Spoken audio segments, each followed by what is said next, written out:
the testimony I will give is nothing but the truth. Thank you. Good afternoon, Dr. Lambrakos. Can you hear me okay? Yes, I can. Okay. If you could you say your name and spell your last name for the record? Yes, my name is Lisa Lambrakos. My last name is spelled L-A-M, as in Mary, B-R-A-K-O-S, as in Sam. And you've been retained as an expert witness by the defendants in this matter? That is correct. May I approach, Your Honor? You may approach.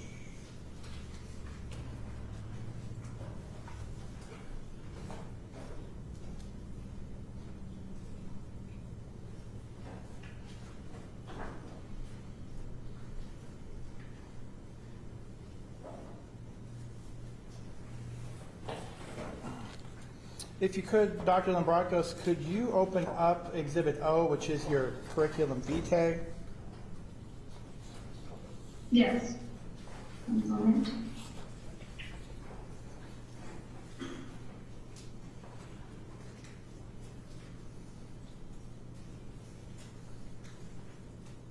I have it open. Is it dated February 19th of 2024? Yes. Okay. Is that a true and correct copy of your curriculum vitae in front of you? Yes. Yeah, that's my CV that I'm looking at. Yes. And did you attach it as part of your declaration for this case? I did. Yes. Okay. Your Honor, we would ask that Defendant's Exhibit O be moved into evidence. No objection, Your Honor. We'd also ask that Dr. Lambrakos be able to refer to it as necessary. All right. Exhibit 22 is admitted into evidence. The witness may refer to this curriculum vitae as needed. Dr. Lambrakos, could you describe for the court your educational background? Yes. I am a cardiac electrophysiologist. I'm a physician. So I attended, I was initially at Rice University, then transferred and graduated from Duke University. Then I graduated cum laude from Duke University. I was a Fulbright Scholar for 1 year. And then I started medical school at the University of Texas Southwestern Medical School, where I graduated with the third highest GPA in my class, Alpha Omega Alpha. I was accepted into a prestigious residency at the University of California, San Francisco, where I did my internal medicine. I then did a year of heart failure hospitalist, and then I did pursue a cardiology fellowship at Columbia University New York Presbyterian Hospital, also very prestigious cardiology training. And then I did, and then I finished my cardiac electrophysiology fellowship there. After fellowship, I then took my first job as faculty at the University of Miami, where I continue to be employed. And what is your current role in the field of medicine, Doctor? I am a cardiac electrophysiologist. That means that I specialize in the electrical system of the heart. That means that I treat abnormal rhythms of the heart, and in addition to any abnormal rhythms, anything related to these abnormal rhythms, which includes devices that treat abnormal rhythms of the heart, such as pacemakers and defibrillators. And do you teach classes at the University of Miami? Yes, I teach classes to medical students, I teach classes to residents, and then I teach through practice, which is teaching cardiologists and electrophysiology fellows how to perform procedures, and that includes procedures such as ablations, implantations of CIEDs, defibrillators, pacemakers, leadless pacemakers. And so in addition to teaching in a sort of classic sort of sense, which includes lectures and talks, which we frequently give to, like I said, from medical students up through fellows, I also teach through practice. And where do you practice? I practice at the University of Miami Health System, which is a 3-hospital health system, which includes the University of Miami Private Hospital, and it includes the Bruce W. Carter VA Medical Center, and it includes a large publicly funded hospital, Jackson Memorial Hospital. But my primary clinical roles are at the University of Miami Hospital and at the Veterans Hospital. Can you explain your board certifications to practice medicine? Yes, so for board certifications, in order to be a cardiac electrophysiologist, you have to go through a series of board certifications. First, you have to be a board certified internal medicine physician and then become a board certified cardiologist. And then I did a subspecialty of cardiology, which is electrophysiology. Currently, I retain board certifications in cardiology and cardiac electrophysiology, the subspecialty of cardiology. What does a cardiac electrophysiologist do? A cardiac electrophysiologist, in a general sense, is an individual who performs surgeries, or procedures, which include ablations. The most common arrhythmia is something called atrial fibrillation, so we commonly perform ablations for atrial fibrillation. When patients have slow heart rhythms, which is very frequent, especially in elderly populations, we perform the placement of pacemakers. Heart failure is a problem in general in the Western world, and associated with that comes the need for defibrillator implantation. So we do that. So in addition to doing the procedures though, an electrophysiologist has to make consultative decisions about implantations of these devices or the need for procedures. And then in addition to that, includes follow-up care, monitoring of patients who do have CIEDs. So it's a range of things from procedures, consultative service, acute inpatient triaging and seeing of patients, and then a lot of also can be anything related to arrhythmias, so overreading of electrocardiograms, overseeing device monitoring and signing off on routine device monitoring. So that is the sort of the breadth of the specialty. Of course, everyone has different sort of percentages of how they arrange their schedule, and also if an individual like myself is a faculty, there are some research requirements, there are also teaching requirements, and like I said, lecture requirements. So we're training the next generation of individuals. And so you have experience as a cardiac electrophysiologist with cardiac implanted electrical devices, or CIEDs? Correct. That is something that I implant on a frequent basis, and those are devices that I monitor on an exceedingly frequent basis because of just the sheer amount of devices that exist. When you say you implant, does that mean you perform the surgery? Correct. So I insert defibrillators, pacemakers, leadless pacemakers, extravascular defibrillators, traditional defibrillators. I perform all those surgeries. When was the last time you performed a surgery to implant a CIED? Today. I performed a pacemaker generator insertion. And so you treat patients as well as a cardiac electrophysiologist, and that includes patients with a CIED? Correct. That is a critical part of our role because of the need for the monitoring and the programming of these devices over time and the check of these devices.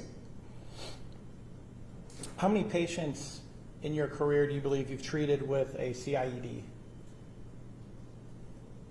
Now I'm 10 years into my practice, and so I would say now in the thousands. Are you familiar with the device that is a dual chamber CIED that has pacing and cardiovert functions?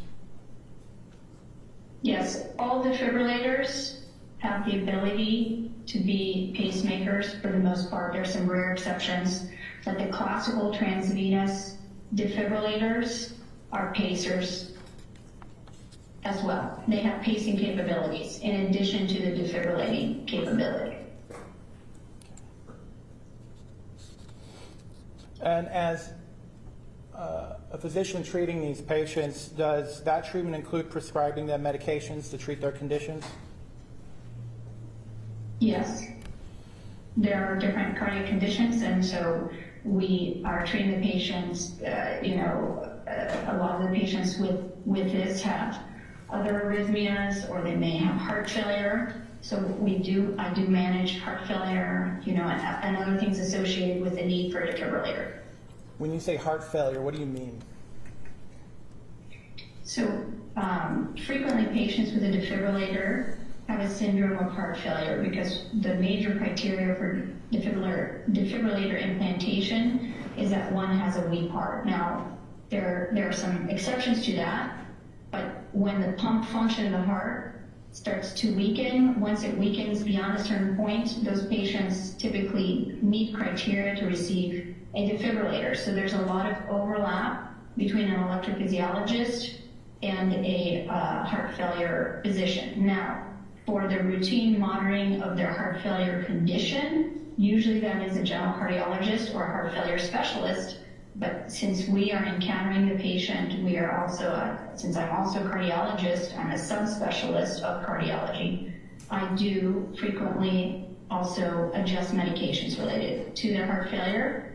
And then I am a specialist dealing with their arrhythmias. So I'm the primary provider or physician that manages any arrhythmias that may be detected during their course of their care.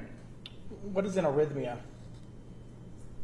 An arrhythmia is, by definition, any abnormal rhythm of the heart. So in a normal state, we have a rhythm called sinus rhythm that is a regular impulse. So anything that deviates from that is considered an arrhythmia. So, and there are many different kinds of arrhythmias. There are arrhythmias that come from the upper chambers of the heart. There are arrhythmias that come from the lower chambers of the heart. There are scenarios where the normal heart rhythm goes too slow, so it becomes abnormal.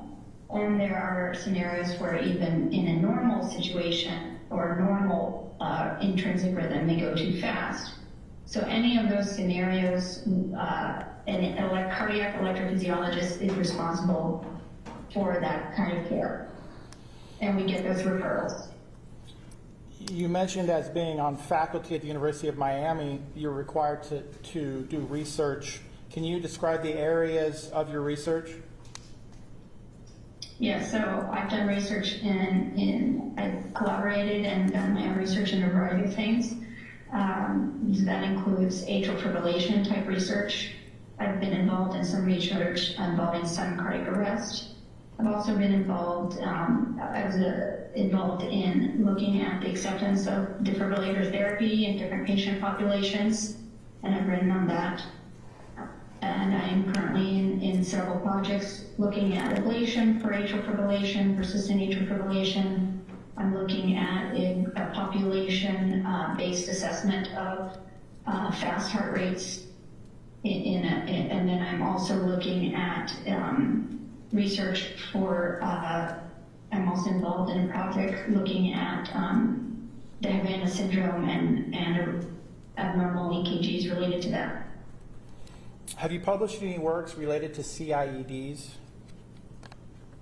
Yes. So I have a recent publication about ICD acceptance and the discussion that a physician has in that moment with a patient, and what are the factors that lead to acceptance, and how a lot of the discussion is not undertaken in a way to really help the patient understand and the clinical condition and want to undertake implantation of a defibrillator. So I've discussed barriers to that. I've also written, I was on national guidelines for sudden cardiac arrest and ventricular arrhythmias that were published in 2017. Those are national guidelines from the major cardiac societies. So I was on the evidence review committee for that. That's when we reviewed all the data of all major studies. related to sudden cardiac arrest and ventricular arrhythmias, and came up with some summarial recommendations that the primary authors then used to create that publication. Those guidelines drive a lot of the clinical decision-making that happens in the community. I was involved in those, and then I've been involved in smaller works like abstracts and et cetera relating to ICD use. Do you serve on any I've of also given talks on over the last year. I was the first implanter in South Florida of this new ICD called the extravascular defibrillator. And in relation to that, I've given talks on the evolution of defibrillation therapy over the years.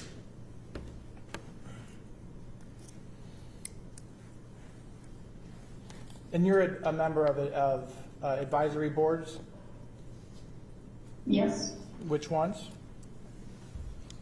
So I've been an advisor. I was an early career advisor with Medtronic. That's something where they take early, now I'm sort of considered mid-career, but when I was in my early career, you'd be on an advisory board where you look at different therapies and make suggestions. I've been on a specific advisory board for women in electrophysiology, and then I am on an advisory board that looks at a specific device called a loop recorder, and specifically looking at its use in helping patients who may have something like sudden cardiac arrest get medical attention as soon as possible.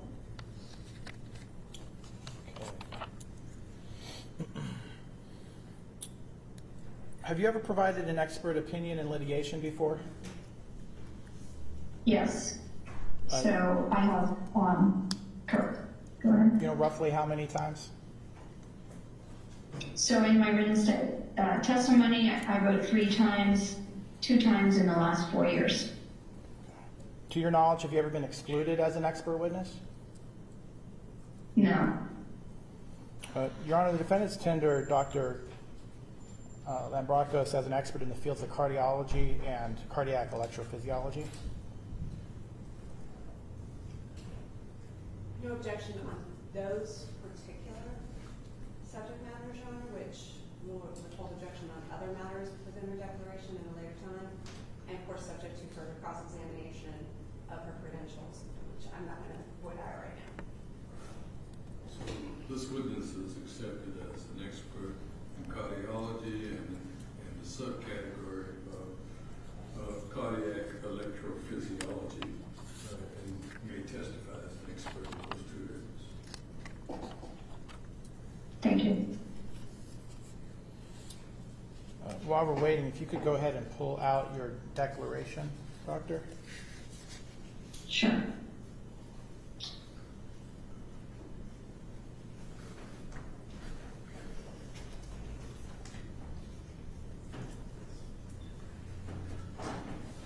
I have it accessible.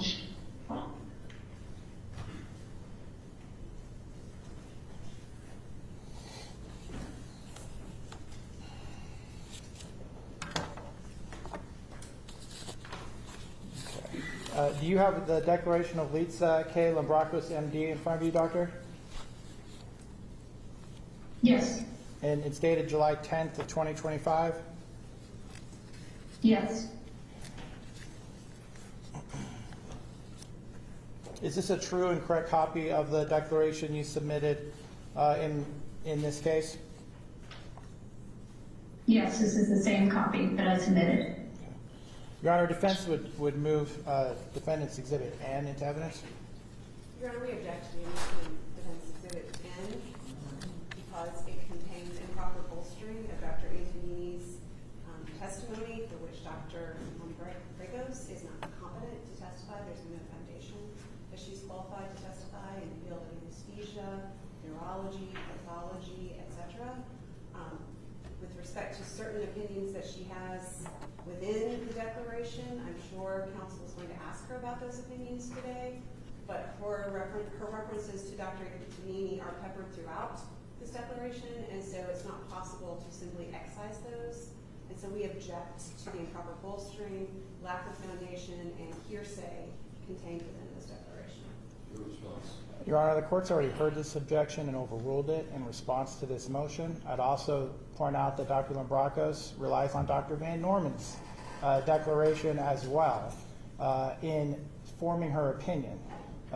So Evidence Rule 703, she's allowed to rely on others in forming her opinion as an expert in the field. That's exactly what she's done here.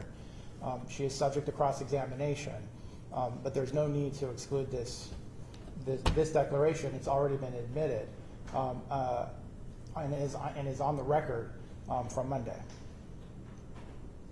It's already an exhibit. It's not an exhibit. It was submitted as part of our filing. This exact objection came up on Monday. The court overruled it. Counsel. Overruling a motion to strike is not the same thing as admitting a piece of evidence in an evidentiary hearing after the court's heard testimony. There has been insufficient foundation for the opinions stated within this declaration. The rules of evidence in Tennessee are very clear that an expert may not testify as to matters on which they have no expertise.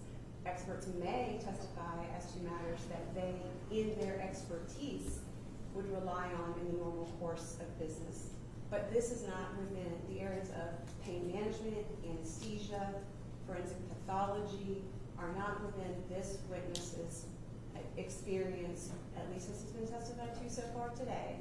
And again, there's no prejudice to defendants because they can obtain testimony from Dr. Lambrakos on the topics about which she can provide competent testimony. The fact that she relied on Dr. Van Norman is of no moment. We did not ask her to rely on Dr. Van Norman. We don't believe she has the foundation to rely on Dr. Van Norman, with the exception of the CIED either. She's not qualified as an anesthesiologist. Any final remarks? Your Honor, she is testified today that she performs surgeries. She also treats patients with medications. I believe as a cardiologist and a cardiac electrophysiologist, what she has testified to so far is that she is entitled to make an opinion as to whether other doctors' opinions on what a drug does to the heart, which is what this case is about. She has the expertise to testify as to that. Court will allow this in Exhibit 23. I'm going to be listening carefully. There may be some of this testimony that does not get in, but the exhibit is in. She can use it as she testifies. I expect there may be additional objections. We'll deal with them as they go. But the objection is over. Dr. Lambrakos, did you review your declaration before you testified today? I did. Is everything you wrote in it still true and correct? I think but for your what you've already said is you testified in 2 cases and not 3. Is everything else still correct? Everything else is still correct.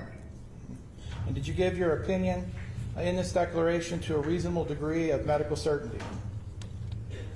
Yes, that was my goal here. Now, you were engaged to give a couple of opinions. I'll turn your attention to the 4th page of your declaration. Okay. At the top, do you see where it says expert opinion questions? Yes. Those 2 numbers, how will Mr. Black's CID function during the time of his execution of pentobarbital? That's starting with that sentence. Is that one of the opinions you were asked to give today? Yes. How will the CIED function and respond? And the second was, what are the specific functions of Mr. Black's device as it relates to the pacemaker and defibrillating capabilities? Is that the second opinion you were asked to give? Yes. To clarify again the nuances of those 2 separate functions. And does that sum up the scope of your engagement for this hearing? There was a second question to part 1 about the defibrillator function, if it was still to be active during the time of execution, and I think that's one of the big questions here. And that was whether he was sure or very likely to feel pain if the defibrillating function of his device were to still be active during the execution. Is that right? Correct. And in reviewing records to make that opinion, did you review the records of his medical records, Mr. Black's? Yes, I reviewed all of his medical records that were available to me. And those included his cardiac history?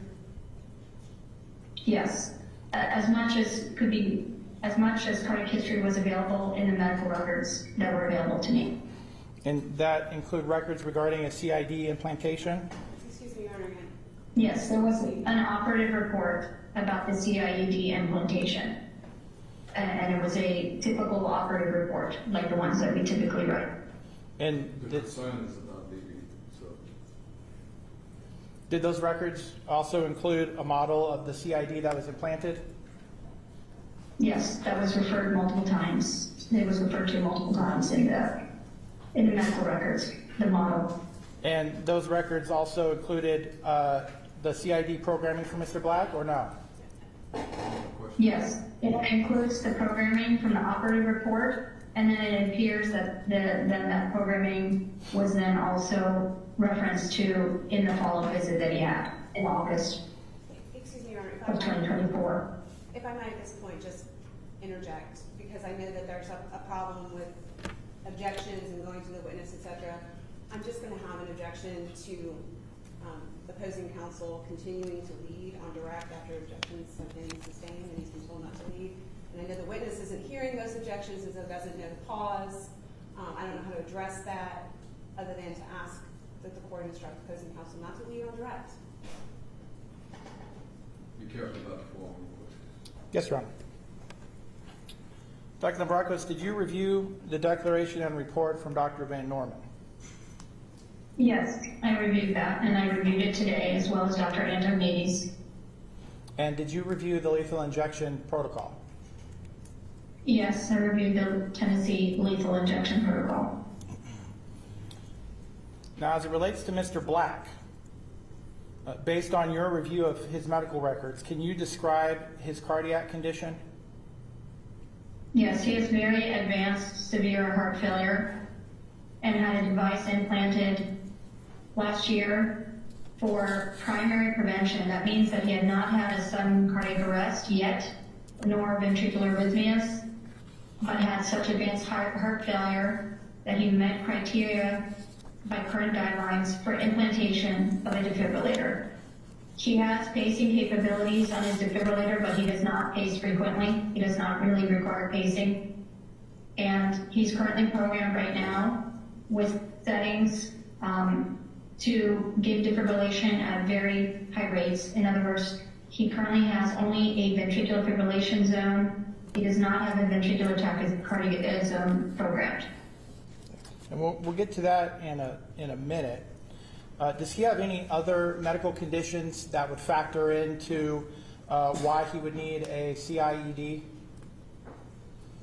His ejection fraction, in line with his advanced end-stage heart failure, is in the range of 15 to 20%.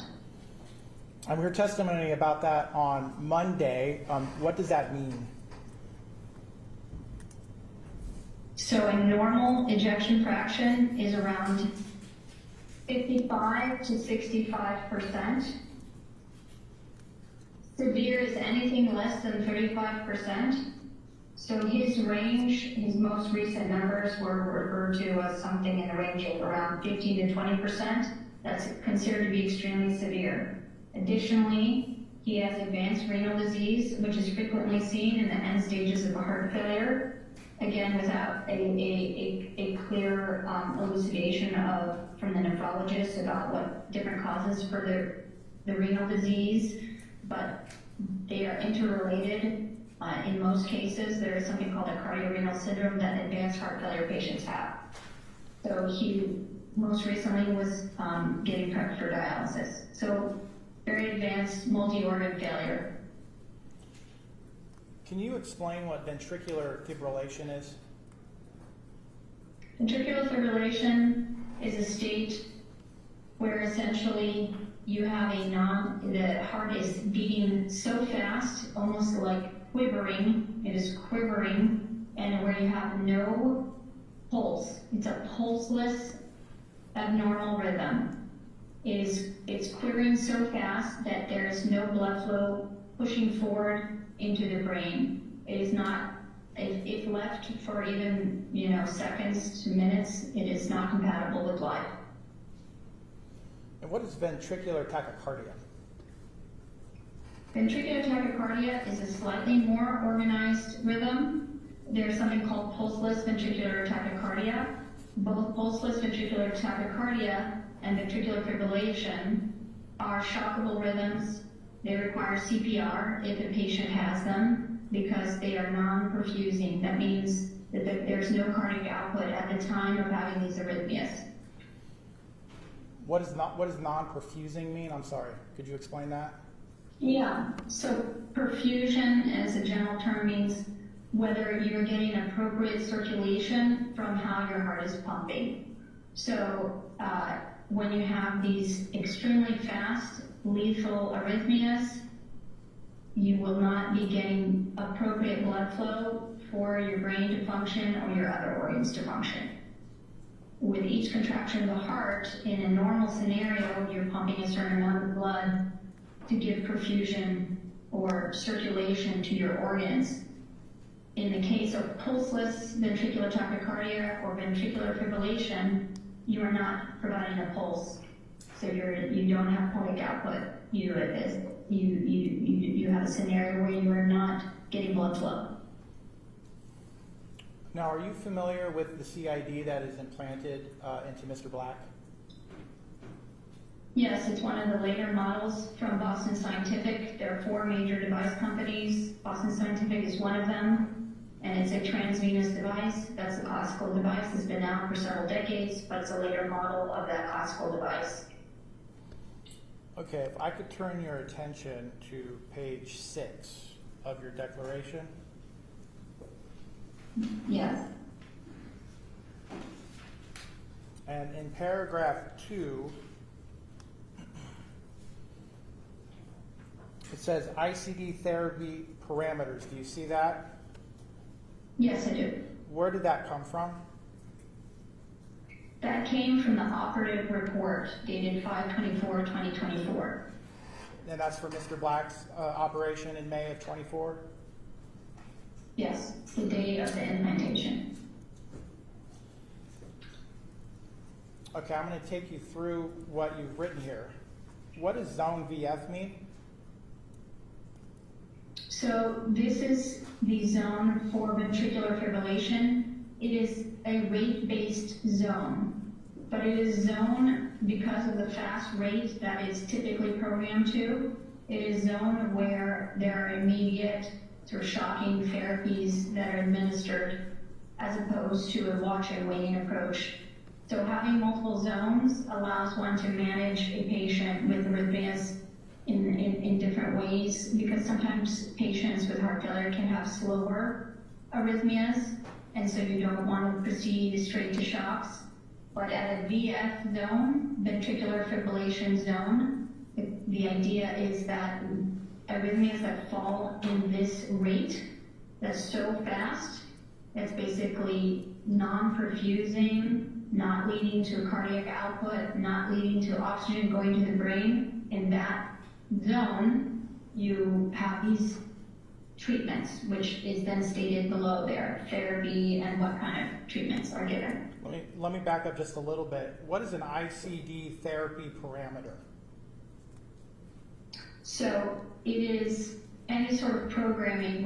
When you install these devices, they have an interrogator, and then the interrogator, you can look at different pages, and you can, it's all digital, but you decide the different parameters. So you can have tachy parameters, that's to deal with very fast and normal rhythms of the heart, and because it also has pacing capabilities, there are also Brady parameters. So parameter is the same that it means in a general context.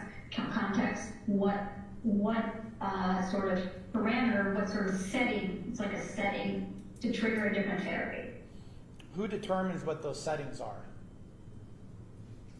the implanting electrophysiologist, and then in subsequent visits, whichever electrophysiologist is following the patient. So for your patients, you would prescribe those therapies? Yes, there are some nominal out-of-the-box therapies, but most providers have make some sort of adjustments at times Okay. for the ventricular fibrillation zones. So in this case, usually there is a VT zone, would be a nominal setting typically. This patient's VT zone was programmed to monitor only. So that was something that would not have been an out-of-the-box setting. That's something that the implanting electrophysiologist adjusted. So under Zone ZF, where it says rate 220 BPM, what does that mean? At rates greater than or equal to 220 beats per minute, and keep in mind physiologic rates are going to be less than 100 beats per minute at rest. So at rates greater than 220 beats per minute, if the device detects an arrhythmia in that zone and it is rate-based, it has a counter, so it can calculate a rate, okay, like the speed of the arrhythmia. If that rate is 220 or greater, it will deliver those therapies, which in this case are shock therapies. What does duration 2.5 seconds mean? That means how long it waits to see if that rhythm is continuing or, perhaps stopping. So that's a pretty short time interval. If that can be adjusted to longer intervals. In this case, though, it's short because of, again, that's pretty classic for a VF zone to have a short duration that the device is looking for the arrhythmia, because you want to intervene with the shock as soon as possible. Because the sooner you shock someone out of a ventricular fibrillation arrhythmia, the greater their chance of getting spontaneous circulation again and surviving. Where it says therapy, what does quick convert mean? So while the device is charging, because it is a defibrillator and it delivers a large amount of energy, it is charging up to deliver that energy. During that time, it will make one attempt to what we call in electrophysiology terms, terminate the arrhythmia. So we'll try to pace, because that's something that it can do while it's charging up. It will quickly try to pace the arrhythmia back into a normal rhythm. If that's not successful, then it starts the shocks. Can you explain to the court what those series of numbers and letters mean after the term quick convert? Yes, so that means that there are a series of there's 8 41 joule shocks. So 41 joules times 1, and then that's a typo there from the operating report, so that's 41 joules times 1 again, and then 41 joules times 6. So there's a total of 8 shocks that are delivered.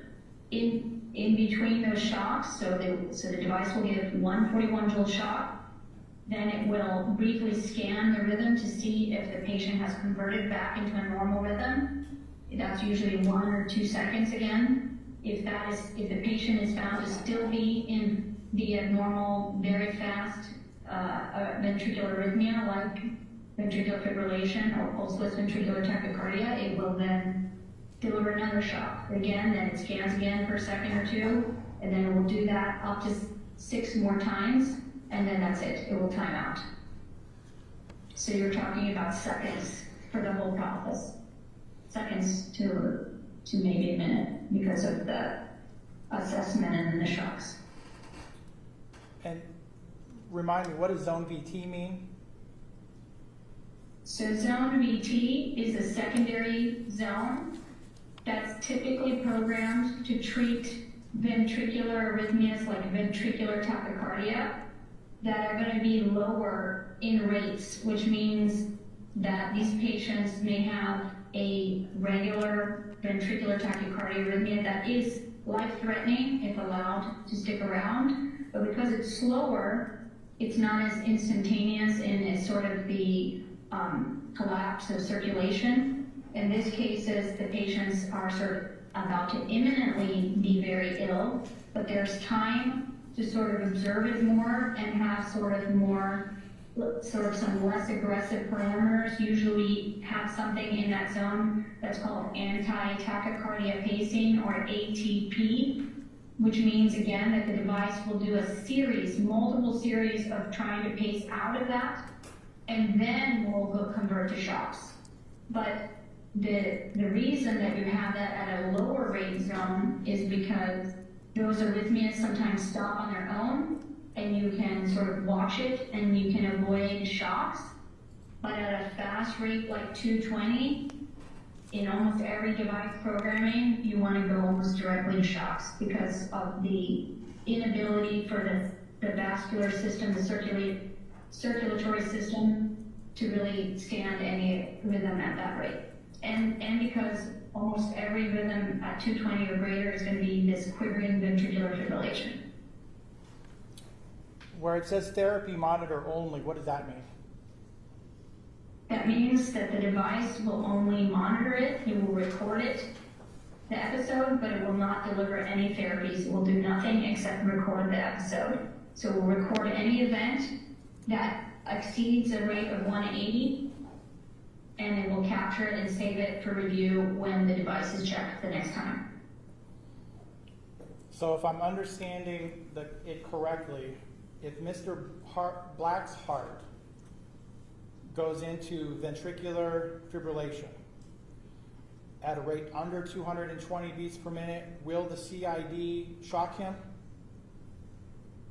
No, but ventricular fibrillation, because of the quivering, is rapid. So ventricular fibrillation is pretty much going to always be over 220.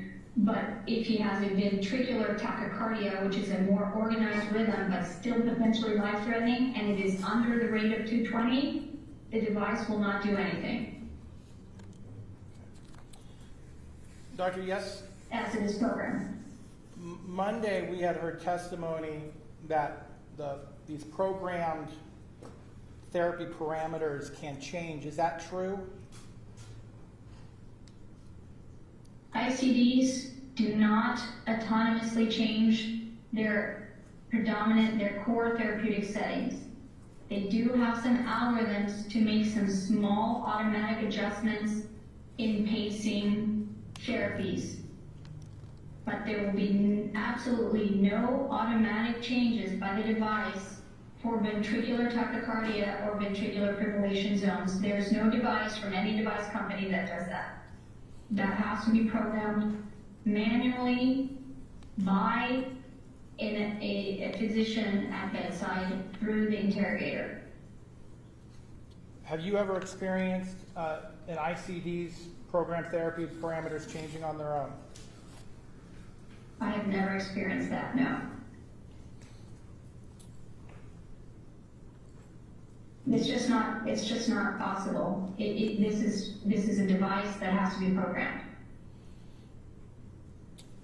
Do you have an opinion on the likelihood of Mr. Black's ICD program therapy parameters being changed since his last interrogation?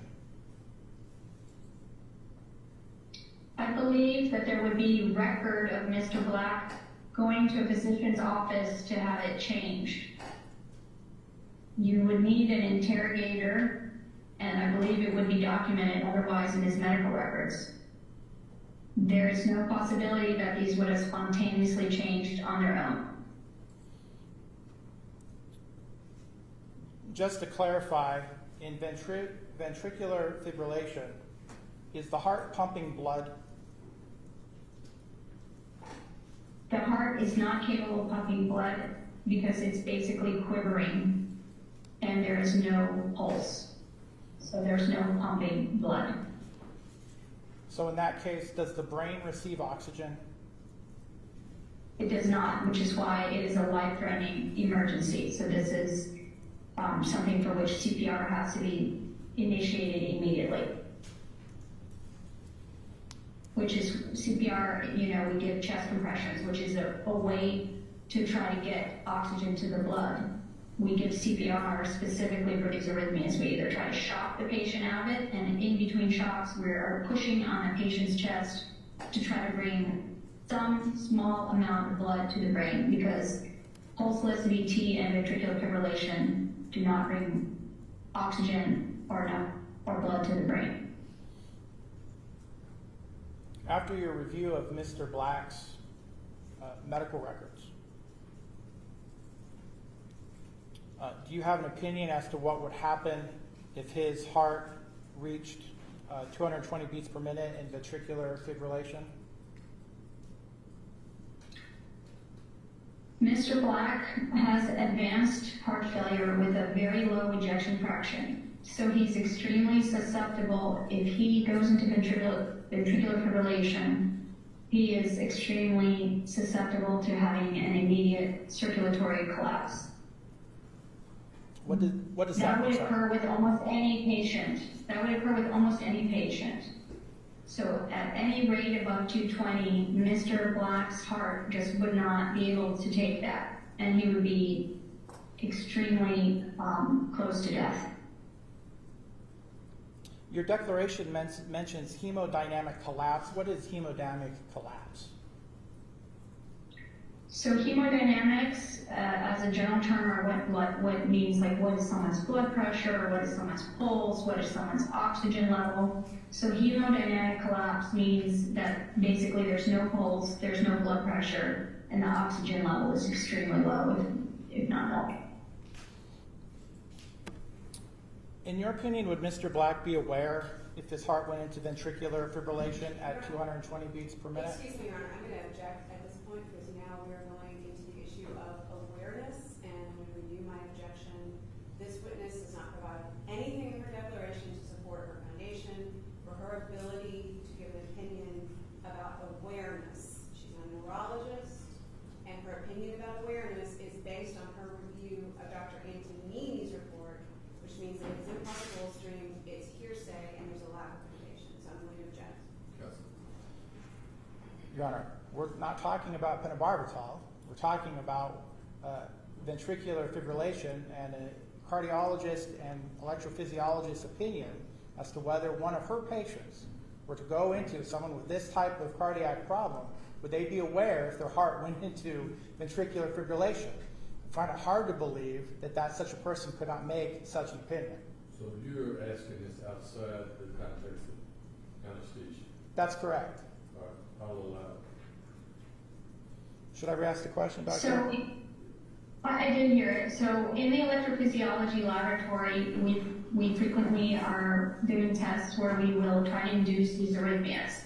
Ventricular fibrillation, again, I want to say ventricular tachycardia at slower rates, a patient may be awake. Okay, so that's different than what we're talking about. Ventricular fibrillation, which is essentially a quivering of the heart, or extremely fast ventricular tachycardia, pulseless ventricular tachycardia, which occurs at these rates of 220 or more.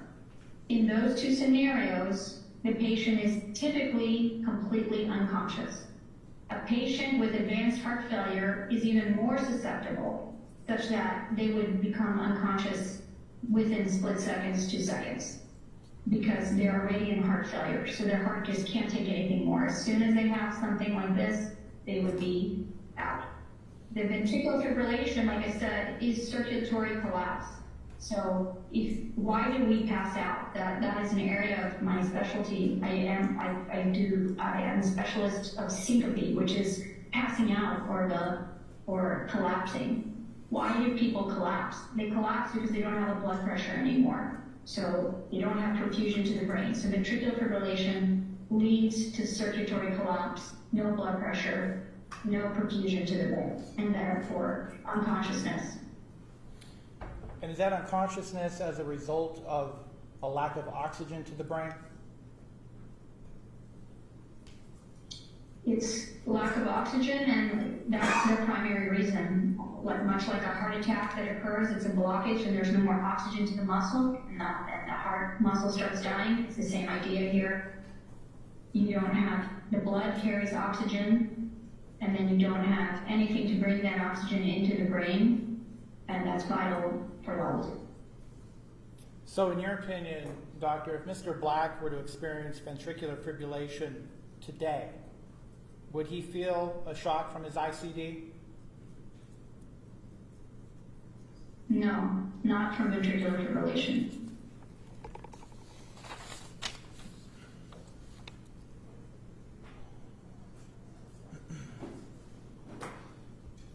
Now, you've read Dr. Van Norman's declaration regarding the likelihood of ventricular fibrillation and tachycardia occurring as oxygen levels fall. Have you read that declaration? Yes, I did read that declaration. Yes, correct. Do you agree that these arrhythmias are likely as oxygen levels begin to fall? You can have a variety of arrhythmias, both shockable and non-shockable, as oxygen levels fall. I would say that the occurrence of ventricular tachycardia or ventricular fibrillation is not an inevitability that patients in severe hypoxic, which means lack of oxygen, respiratory distress, and advanced heart failure like Mr. Black, they actually more frequently have arrhythmias that are non-shockable. These arrhythmias are called pulseless electrical activity or cardiac asystole, which is cardiac standstill. Dr. Van Norman makes a statement that this is an inevitability.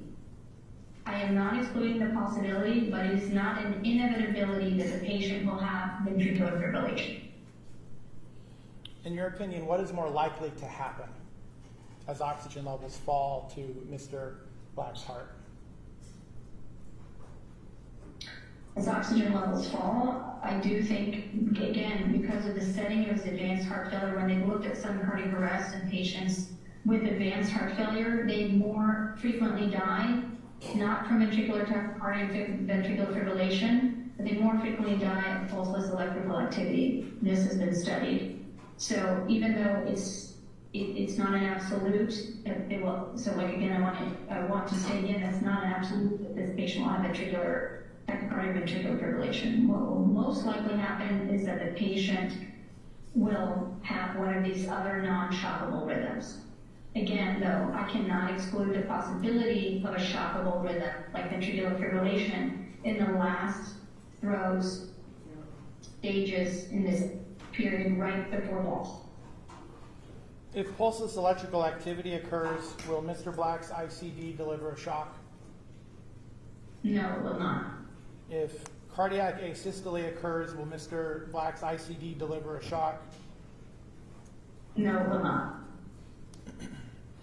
Your declaration mentions a condition called torsade de pointe or TDP. What is that? It's a subcategory of a ventricular arrhythmia that can happen in cases where there can be electrolyte abnormalities, where there can be flux in potassium, etc., or can be provoked by meds. It's a very specific kind of phenomenon where a part of the cardiac cycle becomes susceptible to extra beats, and it can trigger a ventricular arrhythmia.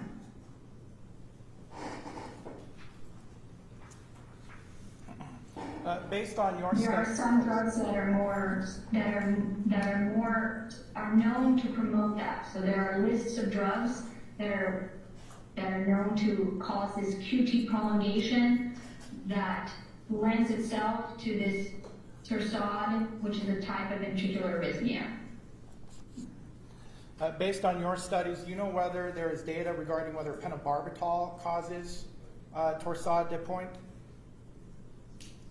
So pentobarbital is not a known offender to be a QT prolonger. It is not in the list of QT prolonging meds.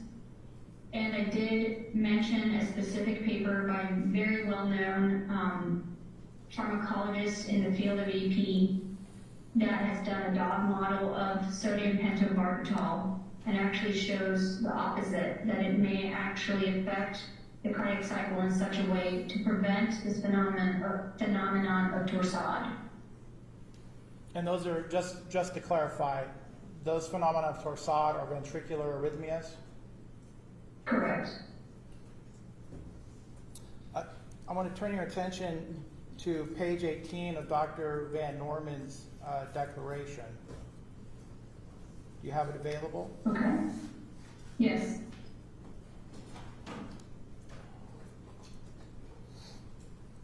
looking at it.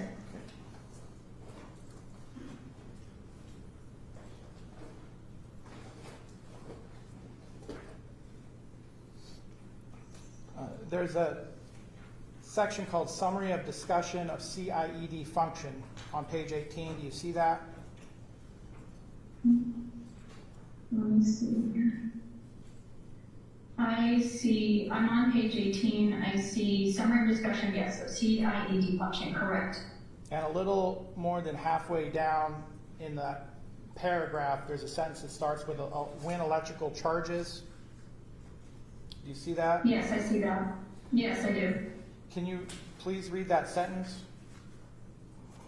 When electrical charges from the pacemaker are no longer able to elicit a cardiac response, the defibrillator function of the CIED will take over, and if it detects continued electricity in the heart, will begin delivering strong repeated shocks for an additional period of time that is dependent on multiple factors, including how long there is continued electrical activity of the pulmonary's heart once pacemaker activity is stopped. Do you agree with that statement? I do not agree with that statement. I think it is a misrepresentation of the function of the CID that Mr. Black has. How is it a misrepresentation of the CIED that Mr. Black has? As I stated in my testimony, the parameters that drive pacemaker function are independent of the defibrillator function. So this statement is made as if, again, this is an inevitability. As soon as the pacemaker can no longer pace, the device will just start shocking, and that is not accurate. The device will only shock if it detects a fast heart rate over the rates of 220 beats per minute. It does not start shocking just because the pacemaker can no longer capture the heart. Will Mr. Black's ICD shock his heart if it detects electricity? It will only shock his heart if it detects an electrical signal that exceeds a rate of 220 beats per minute. A device will always be screening for electrical signals, and it has certain parameters, and it's when the rate of those electrical signals exceed 220 beats per minute that it will interpret those as a ventricular arrhythmia based on the programming settings that were given to the patient's device, and then will shock based on that. As a cardiologist... Otherwise, it sits in the background. Thank you. Yeah. Anything else? No. Sorry, I keep talking over you. As a cardiologist and as a electrophysiologist, do you have to provide? Do you prescribe medications to your patients? Yes, on a frequent basis. I see patients in clinic and I write prescriptions. Does that include pain medications? I am not a frequent prescriber of opioids, but I do have privileges to administer conscious sedation. So that's going to be something like Versed or fentanyl in the cardiac cath lab. As far as pain medications, I can give post-op pain medications. I usually do not prescribe long intervals of pain medications. Do you know what kind of barbital is? I have read about it and I have an understanding of what it is. Do you know what kind of drug it is? It is a barbiturate.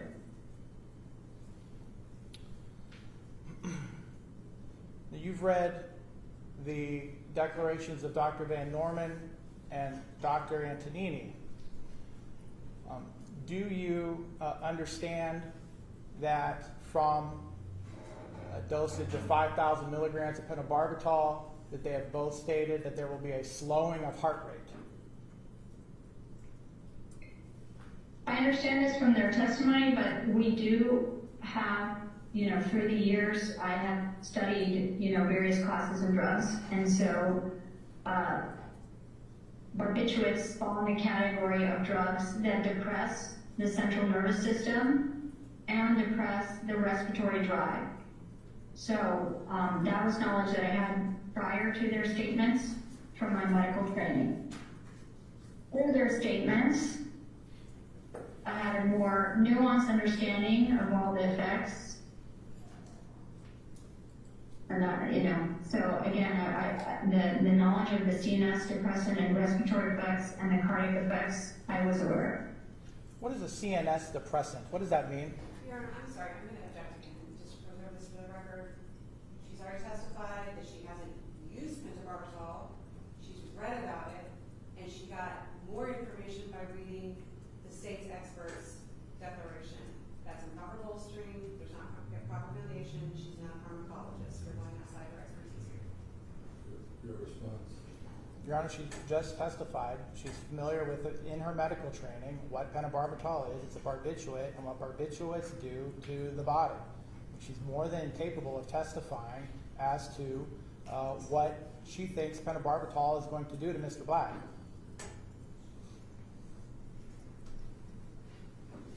Overruled.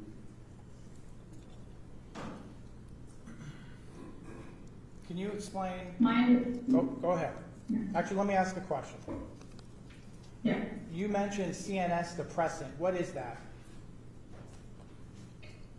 So it's any sort of agent that leads to central nervous system changes. And by depressant, we mean that instead of stimulation, you're depressing something. In other words, slowing of function. So a CNS depressant is a central nervous system depressant, some sort of medication or agent that is administered that leads to slowing of brain activity. And you testified before you read the declarations of the other doctors in this case. You had an understanding regarding pentobarbital being a depressant. Is that correct?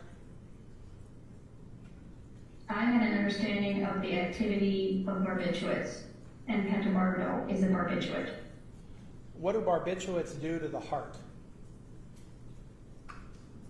In the same way that they affect the drive, the brain function, and the respiratory drive, they can start affecting the function of the heart. I will say, though, that I think the function of the heart is not a direct effect of the medication. The medication does not directly affect the function of the heart, but rather the lack of oxygen that is happening starts to affect the function of the heart. So there's going to be a distinction, again, this is for anesthesiologists to clarify, but a distinction between primary effects, pentobarbital, and secondary effects. But as far as pentobarbital directly causing ventricular arrhythmias as a primary inducer of ventricular arrhythmias, there's not data to support that.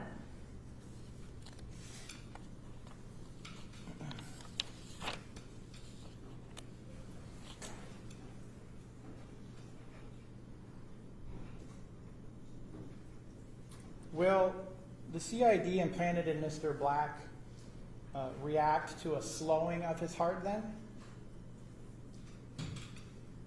The pacemaker function of the CIED will react to a slowing of his heart. It will pace his heart to 60 beats per minute. Now, if his heart rate is above 60 beats per minute, it will not pace. But once the secondary effects take place and there is this anticipated slowing of the heart, then the idea is that, yes, then the pacemaker, once the heart rate dips below 60, the pacemaker function does kick in. And that's how it's programmed according to his interrogation that we have. In your opinion and in your experience, do you believe that Mr. Black would feel his pacemaker pacing? There are millions of people with pacemakers, and you do not feel the output of the small voltage from the pacemaker firing. So no, he would not feel his pacemaker firing, no.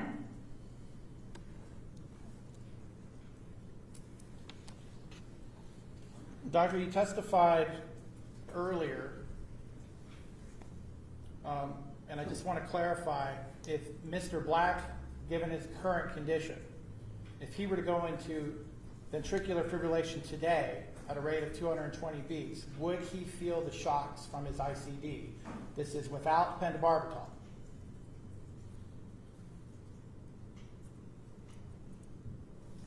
Ventricular fibrillation is actually faster than 220 beats per minute. It is so fast, the heart is essentially not pumping at all. As a result of that, it's almost instantaneous, especially in the setting of how bad his heart already pumps, that's basically a major hit to his system, such that he would lose consciousness immediately.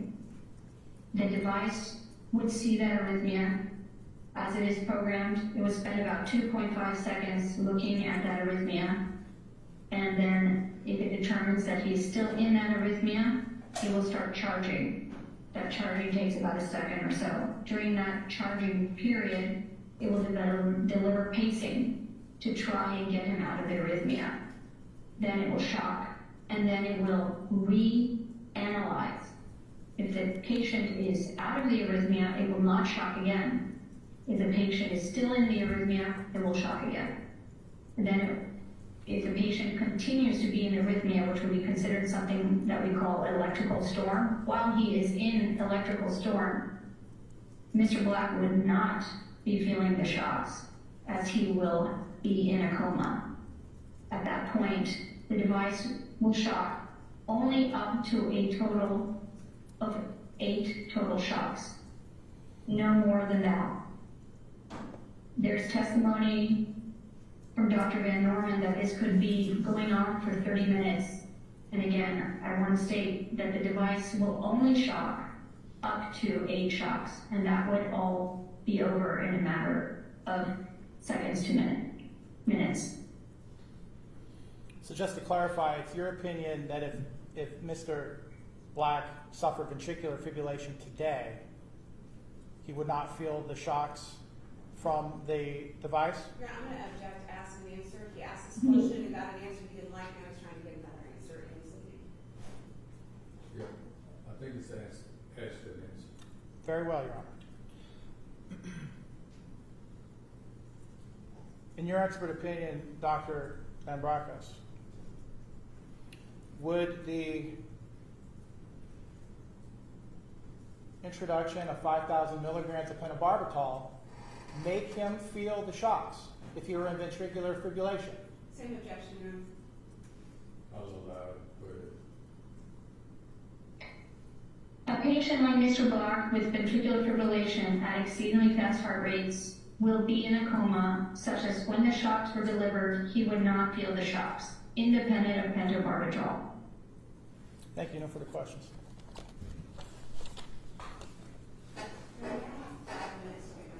of course, we're going to take a 5-minute break. All right.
afternoon, Dr. Lambrakos. My name is Kelly Henry.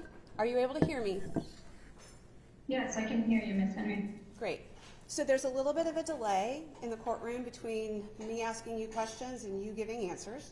So I'm going to make sure that I try to pause after I ask you a question to give you time to respond. And if you end up not being able to hear me, please let me know. Or if you have any technical difficulties, please let me know. And I will also try to do the same for you. Okay? All right, thank you. Of course, thank you. Now, Dr. Lambrakos, you're rather new to providing expert testimony, fair to say? Yeah, I'm relatively new in providing expert testimony. But again, expertise, I wouldn't say new in expertise. Right. As far as providing testimony in court, but you've recently put it on your LinkedIn as one of your skills. Is that correct? Yeah, I don't think that there is a criteria in LinkedIn for what is considered a skill or not a skill. If you have some knowledge of the practice. But if folks are looking for an expert witness, they might look on LinkedIn to see skills, and then you could get hired based on their finding you that way, right? My understanding of what an expert witness criteria is to have a very developed base of clinical knowledge, which I would say I have and have been doing for over 10 years. That's what makes an expert witness. So Dr. Lambrakos, when you provided your declaration for the state of Tennessee, one of the things that you included in your declaration was the number of times that you have provided testimony as an expert. Isn't that correct? That's correct. And in your declaration, which you swore to under oath and penalty of perjury, you said you had provided testimony in 3 cases in the last 4 years, correct? I did write that, and then I have corrected on oral record that was a inaccuracy, but not a misrepresentation. It was actually more than 4 years on one of the cases. So let's go through that testimony. You also have to give an annual disclosure to the American College of Cardiology, correct? In what sense, an annual disclosure? So you have to give a disclosure about expert witness testimony? For the American College of Cardiology, I am not aware of that disclosure. Is your name Litsa, L-I-T-S-A? Constance, K-O-N-S-T-A-N-C-E,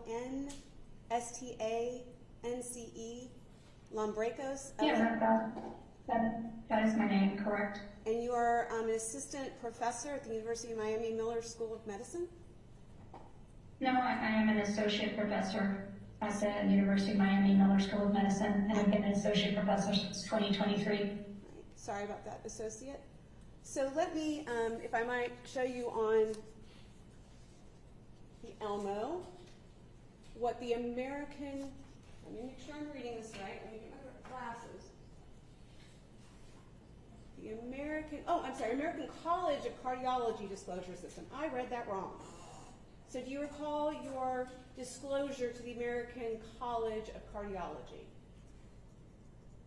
I have not had to do a disclosure recently with the American College of Cardiology. Well, do you consider February 24th of 2025 recent? Yes, I do. So showing you on the Elmo here, where it says signed on February 24th, 2025, under expert witness testimony, it lists 1. You see that there? And at that time, I had 1 testimony that I did in 2022 in the last 4 years. So that was not inaccurate. Okay, so you're saying that the 1 testimony here had to do with a case in 2022? Correct. Regarding, this says appropriateness of ablation. Is that correct? That's what you The said? case was not appropriateness of ablation. It was appropriateness of a cardioversion. So So what's listed on your disclosure that you just said was about your testimony in 2022 is appropriateness of ablation. that's a case that I'm involved in now, actually, the appropriateness of ablation. And we'll talk about that. But you just testified that the disclosure here was about something in 2022. And that's not correct. No, I think I'm referring to a case that I am involved in now about the appropriateness of ablation. And I would have to see how those are populated as well for your printouts. But the printout is as I did disclose though that I was an expert witness, so I don't find that as these are not absolute legal documents. These are just statements that you can make in the disclosure system there. And so I have disclosed that it was an expert witness. So you can be inaccurate in your disclosures because it's not a legal document? No, I'm not saying that. I'm just saying that I did not do that intentionally, if is that what you're trying to allude to? And there would be no motives to not disclosing another case. No motive for you to not disclose another case to the American College of Cardiology. Got it. So with respect to your providing testimony, you said in your testimony here today that you've provided testimony in 2 cases in the last 4 years. The case involving cardiac ablation is a case out of Texas, correct? Correct. That I'm actively involved in currently. Warner versus Maxwell, correct? Correct. But you've not testified in that case. I have not testified yet. I did. You have I not did testified. ask for clarity on. Yeah. My question, I Dr. don't understand what testing. Yeah. I believe your questions are misleading. I am currently involved in that case. Dr. And I did allude to the fact that I've been an expert witness, so I've not misrepresented my role. And there's, I don't really understand the substance of your questions.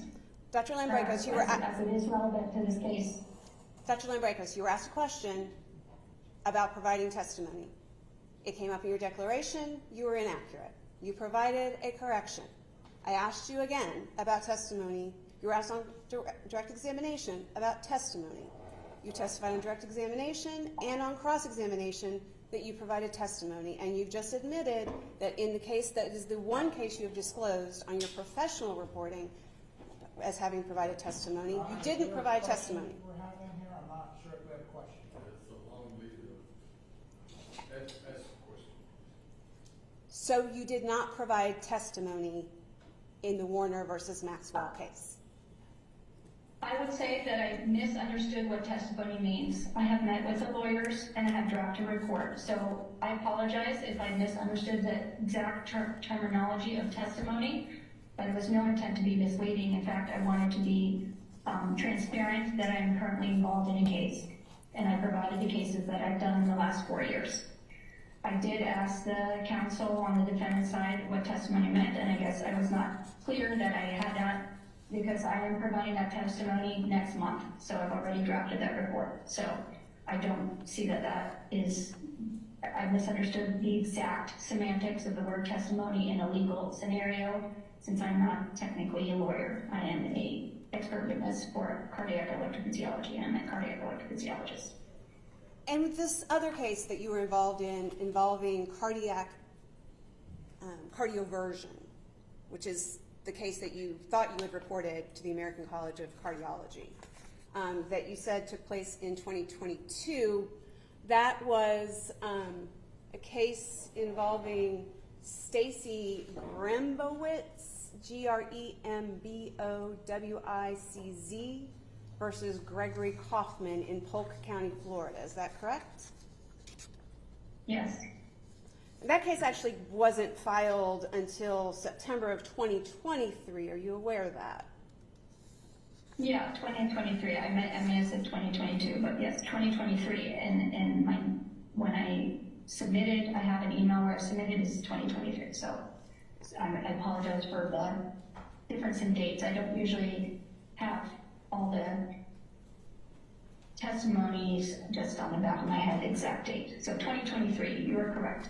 You don't usually have all of the 2 testimonies that you've given in the back of your head. Okay, got it. The difference between 2022 and 2023.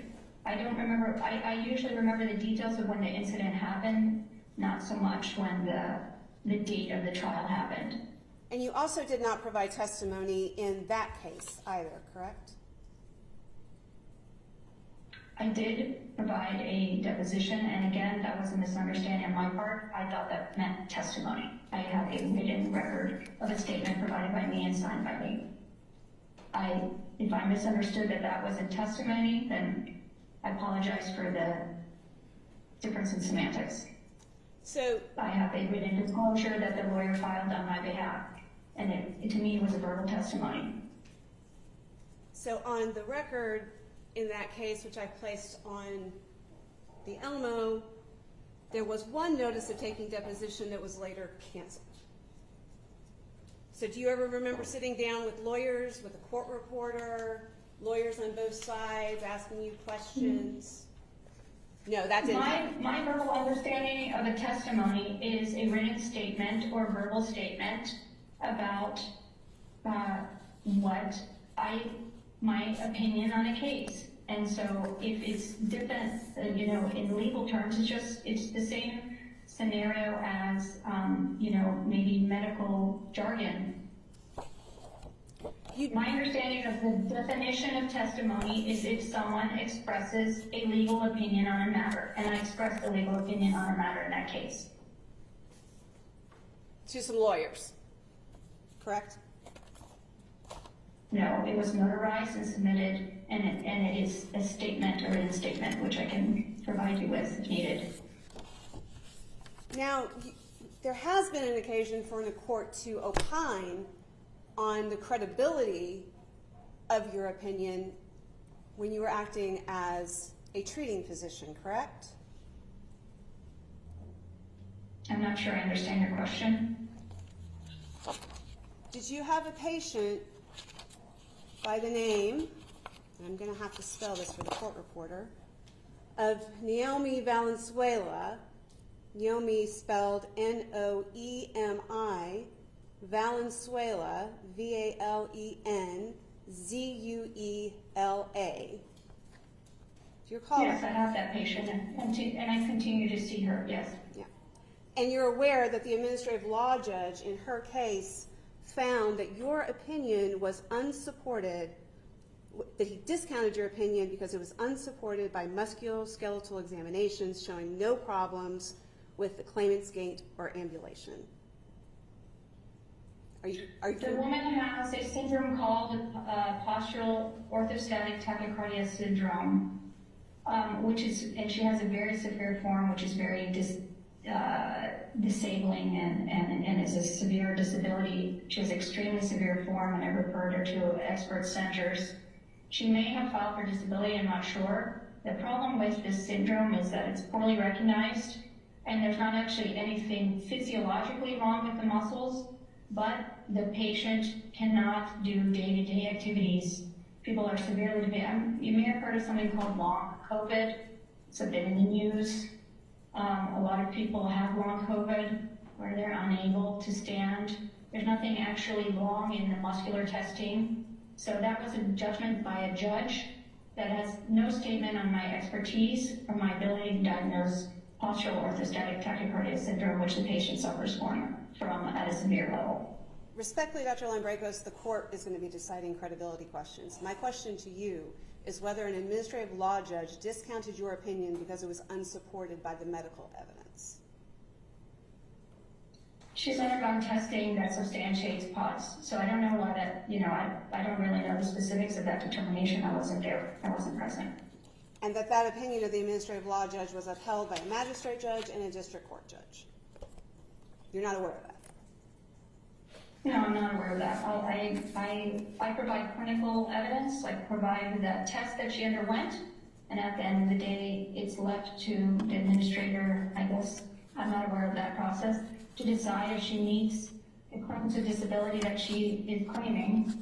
I have furnished evidence of her medical scenario and her medical issues.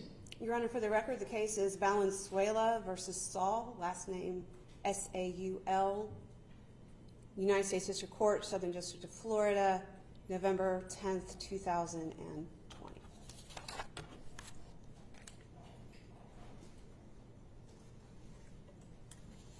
Now, Dr. Lambricos, you were asked questions about Dr. Van Norman's report, including your disagreement with her summary on CIED findings, and I understand that you were not able to be present on the Zoom on Monday when she testified. Is that correct?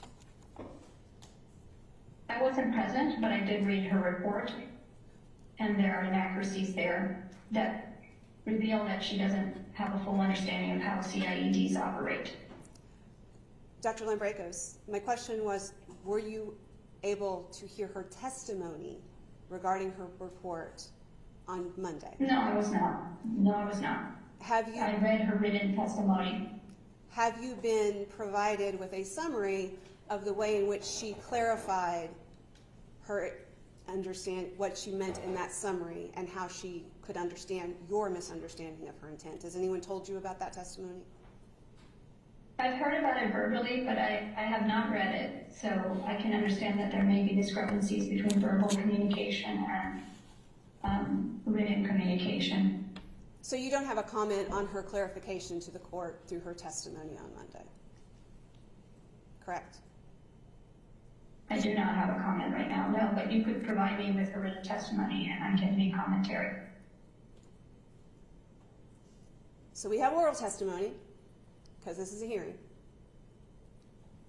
and no one offered you a copy of a daily transcript or anything like that, correct? No, it's not offered a transcript.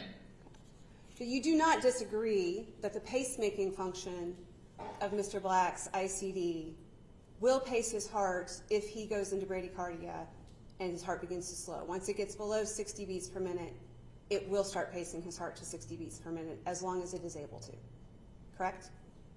Yes. And you It also will continue to fart. And if his heart is beating at more than 60 beats per minute, it won't pace because it won't need to be paced. Those are the parameters, correct?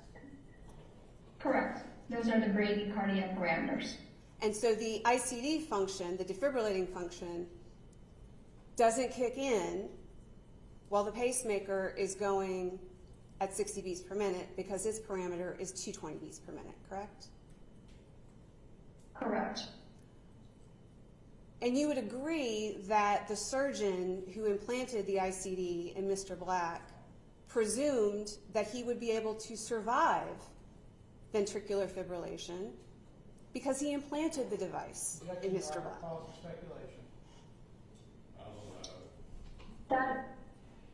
That is not an indication for implantation. From the operative report from the physician that implanted it, he states that the indication is for his cardiomyopathy, which means that his ejection fraction is below 35%. That is the indication, not because he believes that he's going to survive ventricular fibrillation or not. Well, let me get more specific. Without the cardiac ICD that Mr. Black has, there was a serious medical concern that he would die from ventricular fibrillation, correct? There's a serious medical concern that he could have a life-threatening arrhythmia, such as ventricular fibrillation, yes, because of his weak heart. And so a decision was made to provide treatment in the event he experienced an arrhythmia through the implantation of this device, correct? That is why all defibrillators are implanted, with the idea that that patient is at higher risk for ventricular arrhythmias than a person in the general population, and because of that anticipated risk, a device is implanted. That is for primary prevention. For secondary prevention, it is if someone has already had a cardiac arrest, which means they're extremely high risk to have another event. So then it's implanted. Mr. Black's ICD was implanted for primary prevention. He had not had a cardiac arrest before. And you as a physician would not implant an ICD that would be a useless tool, correct?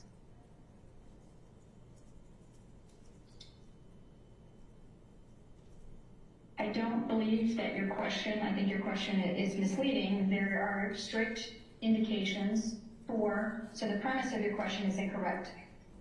The ICD, very simply, was implanted because he had a weak heart, and patients with weak hearts are felt to be at risk for sudden cardiac arrest from ventricular arrhythmias. That's why the device was implanted. Not because he thinks that he could survive an arrhythmia. I don't feel like that's an accurate assessment. Dr. Lambrakos, would you put an ICD in a patient if the ICD would do no good? The idea is that the ICD is life-saving because it intervenes quickly enough where you may get a chance of survival. Now, even if you have an ICD, you may still die because the number one cause of death in patients with advanced heart failure are arrhythmias that are not shockable, like the ones we already discussed, pulseless electrical activity and cardiac asystole. But still, these patients have a risk of these shockable rhythms. So you implant a defibrillator because they've shown to be life-saving in these patients. They've shown to be life-saving in these patients. Thank you. But it's not an absolute. These patients can still die of other arrhythmias, the other ones that are more common. Well, Dr. Lambrakos, in the scenario we're dealing with here, Mr. Black will die at the end of this procedure. The question that is before the court is whether or not the ICD will perform as expected, because it doesn't know that there's an execution going on. And so, having reviewed his medical records and having seen that an implanted cardioverter defibrillator was implanted into Mr. Black, one can make a fair assumption that the treating physician believed that the Your Honor, we're testifying. We're not asking a question. Relax her question. She's getting to the question. Go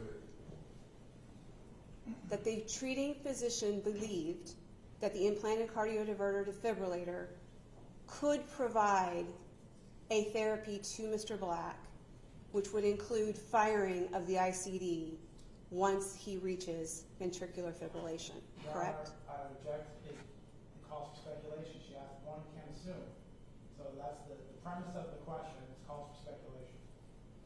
I would ask you to rephrase it. Dr. Lambrakos, you've reviewed Mr. Black's medical records, correct? I have in detail multiple times. And the physician implanted a device in Mr. Black's body, correct? He does not have a robust consultative note where he goes through his, mental ruminations. He has an implanting note, and in fact, he misstates the patient's cardiomyopathy. He says it's non-ischemic, yet there's documentation of the patient having 3 stents. So I'm not exactly sure what his thoughts were, except that he meets criteria for a primary prevention ICD. The unusual aspect to this is sometimes we do not implant a defibrillator if we think the patient has a life expectancy of less than a year. He must have made some assessment that the patient did have a life expectancy of greater than a year. That would be the only circumstance where he wouldn't implant besides the guideline indications of less than an ejection fraction of 35%, which is clearly below for a long period of time.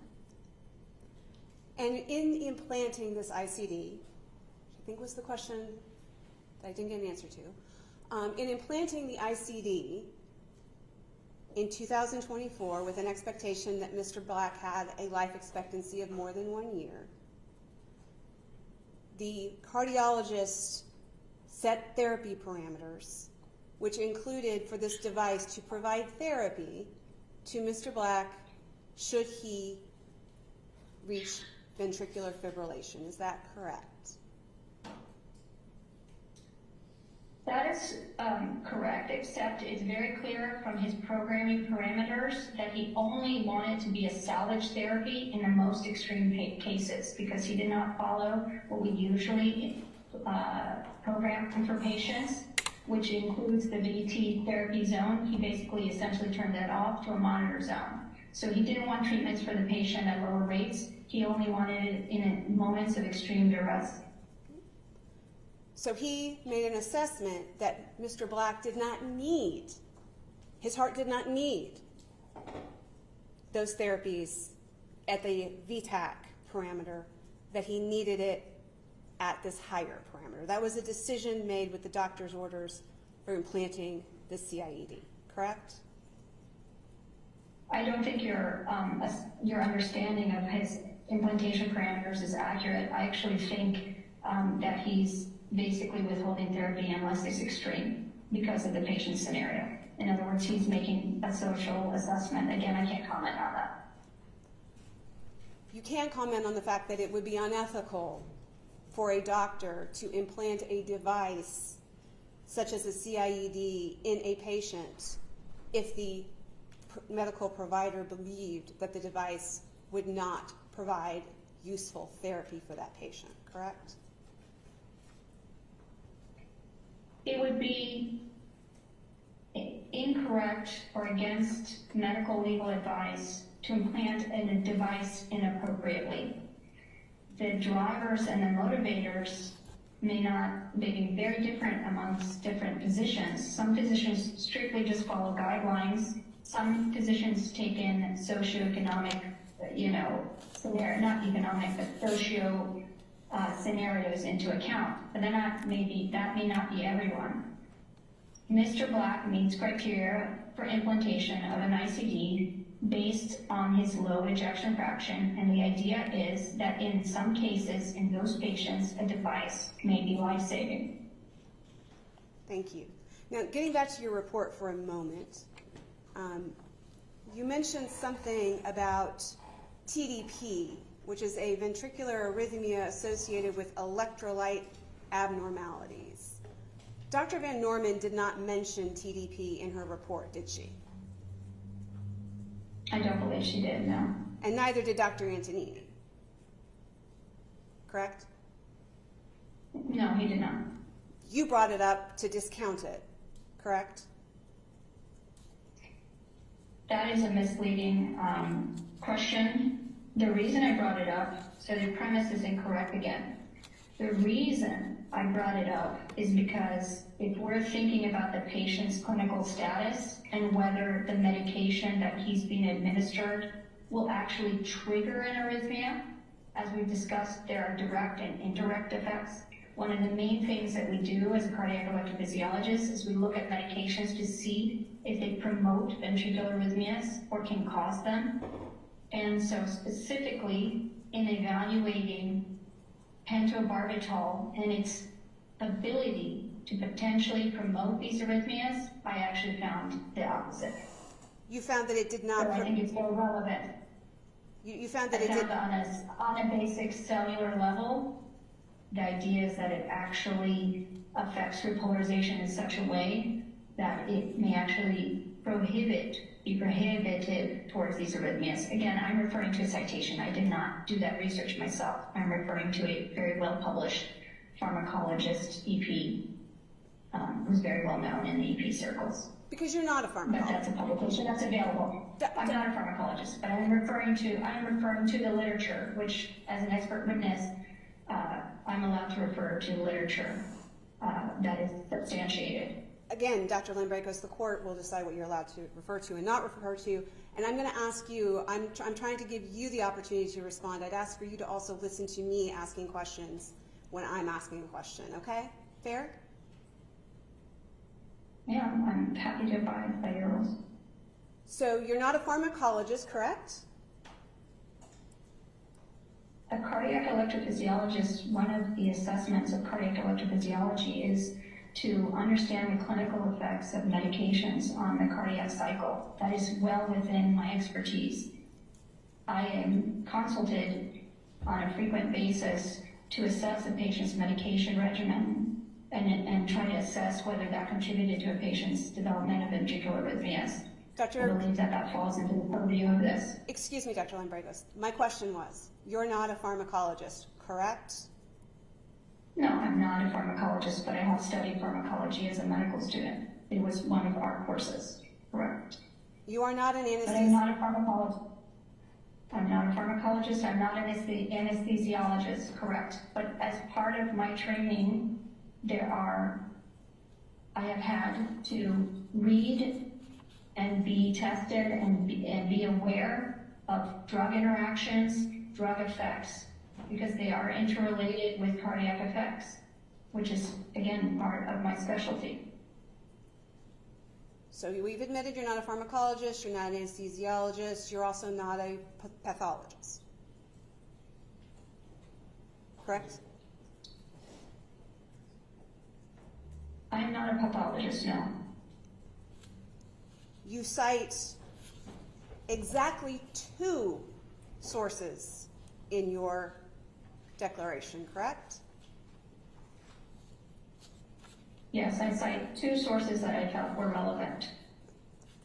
One from a pharmacologist on this issue of TDP that was not in Dr. Van Norman's report, correct? TDP is an electrophysiology phenomenon. I'm a cardiac electrophysiologist. So that is not outside of my realm of expertise to interpret studies about torsade de foin. And in addition to that article from a pharmacologist, you also cite a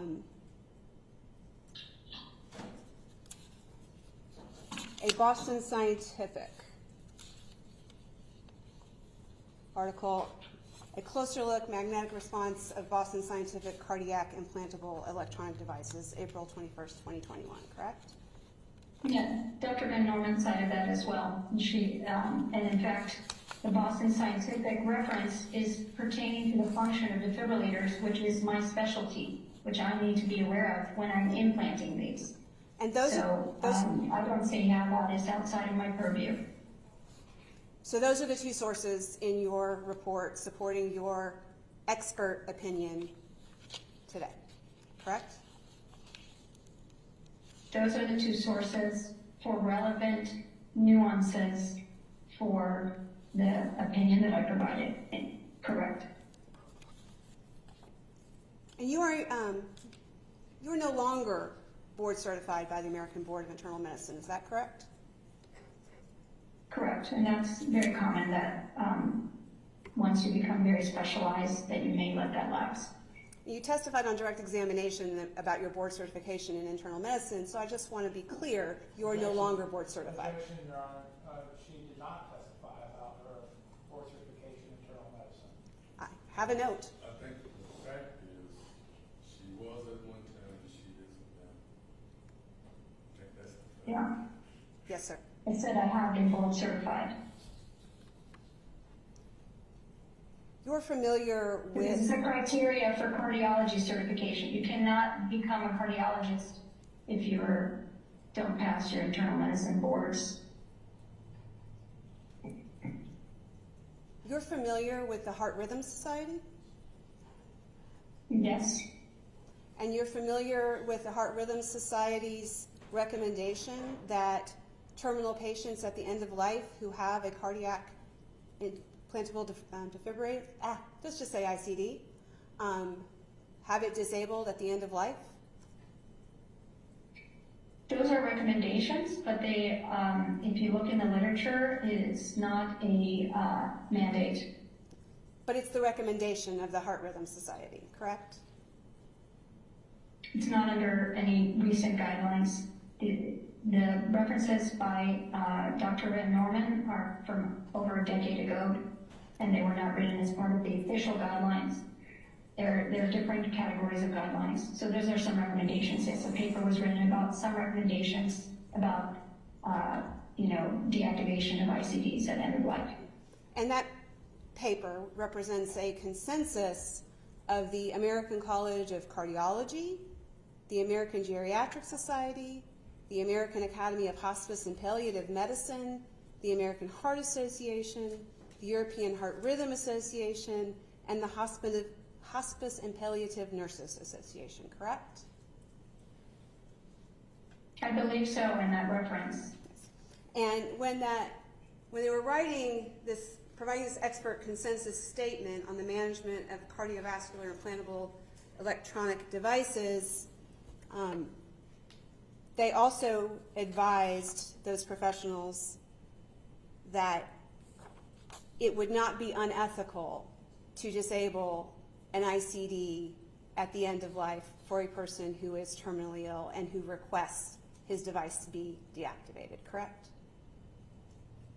No, it's not unethical to disable the device. And it's not prohibited in your field to disable a device at the end of life if a patient requests it because they are terminal, correct? Your Honor, I object. This is going way beyond the scope of direct examination. Do you need me to repeat the question?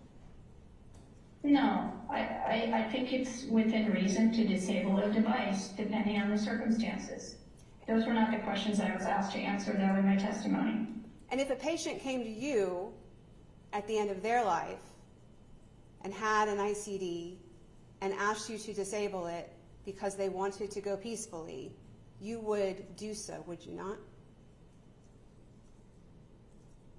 Yes, I would disable the device on a patient that I see in clinic that has made the request. There are scenarios, though, where patients already in hospice or different scenarios where it feasibly cannot be done, and there's many cases of those. So, but definitely, if a patient comes to me in clinic, I will do what they need, and there are discussions about that patients, we do make patients aware that they have that option. So I don't disagree with any of that. Thank you, Your Honor. I don't have any further questions.